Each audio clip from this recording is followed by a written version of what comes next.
mga international nga nagpaabot og condolences. Luzon, Visayas, Mindanao nagpaabot og gugma. Salamat kaninyo tanan.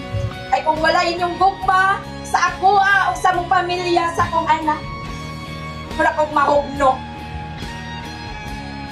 Kung maaprihan pa lang among kasing-kasing, dako kayo nga samal, nga murag di na mabalin.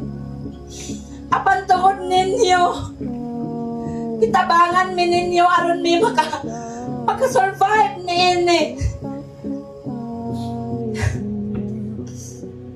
Aron sa tanan, luyo sa kasubo, malipay manusap kami. Pero bisa kung saan na magpalipay. At sakit gihapon. Karon akong giangyo sa inyo, tabangi ko gampo, makakuha kong justice. Yes. Ayaw ko